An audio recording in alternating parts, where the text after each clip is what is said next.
If you want to use popular digital services, our next guest says chances are you're also fueling the AI products that these companies then sell back to you. We're joined by Vass Bednar, Managing Director of the Canadian Shield Institute for Public Policy. Vass, thank you very much for joining us.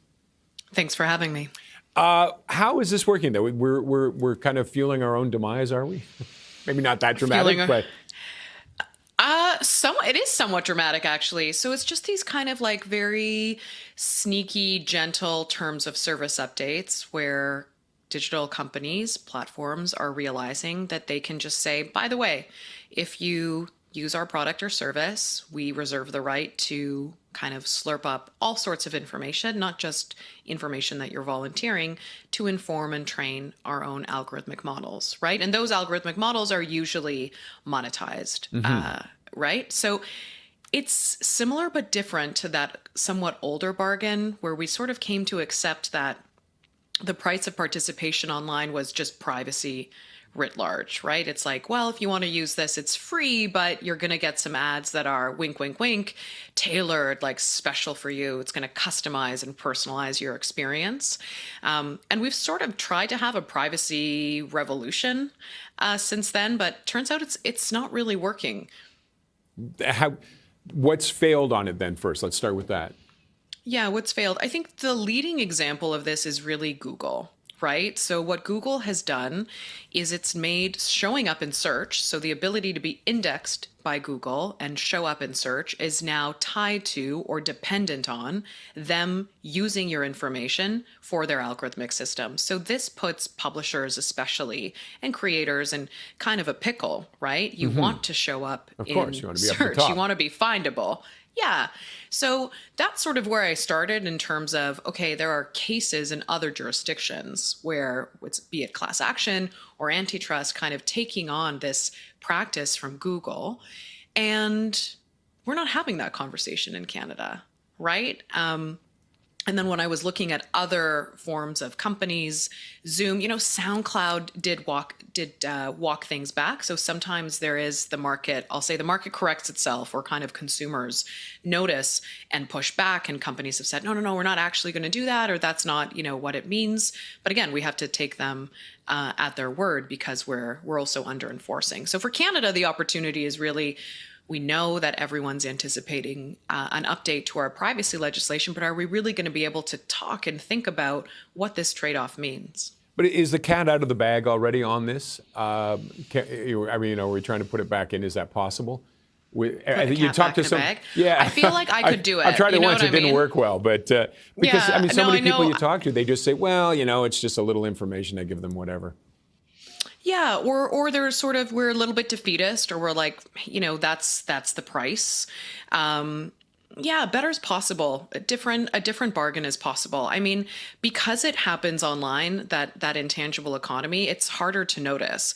But if we had other transactions, right, where something was being taken from us just because we wanted to walk into or buy a store, right? That something was being extracted, that the store was then selling. This is an imperfect example, but trying to we would feel more shocked and maybe have our shoulders up and our elbows up more.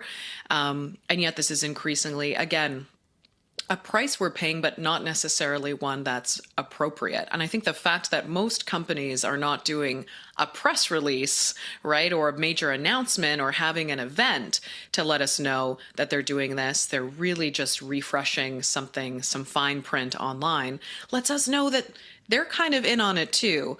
And they know that people may not love this, but they're trying to get around that. I mean, LinkedIn, even if you opt out with the changes that LinkedIn introduced in Canada a couple of weeks ago, and by the way, feel free to add me on LinkedIn, but even if you turn off their AI stuff, right? Yeah. Even if you turn it off, the past years, right? The past, 15 years of your information, not just information that you type, but jobs you look at, people you creep, what times you go on, all this information stays, of course, in their algorithmic models. They are reserving the right to all of that information from the past for their algorithmic systems that they will monetize charge us access to, charge other people for. Like, what's going on? So how do we protect ourselves then? If the government's really not stepping in right now, not having that conversation, can individuals, can we either protect ourselves and block that information, or can we try and monetize it? And say, yeah, you can have my info, but it's going to cost you. I don't think it's going to work to monetize it ourselves. That's come up, in different ways in the past. How can we capture value? I love the thought, right, of like people pushing back in our collective power. Yes, there are, opportunities often, if you really click around on an individual basis to sort of get out of this. But here, I think it's actually, we do need policy leadership. I think it's a good moment for Canada as we're figuring out, becoming more alive and awake to those weaponized interdependencies, to say this is the standard, this is the kind of country that we want to be. And through privacy legislation, through competition, or maybe through something joint, right? Canadian publishers could bring a class action suit or a private case to the Competition Bureau, to Google, to say like, this is ridiculous, inappropriate, overstepping, abuse of dominance that we won't stand for, that's inappropriate. That's what, I'm hoping I can help spark a little bit more conversation there by just doing one of the things that I do pretty well, which is the storytelling and diagnosing of the problem. But for an individual right now, we're pretty much along for the ride. We're almost out of time. We're pretty much along for the ride, aren't we?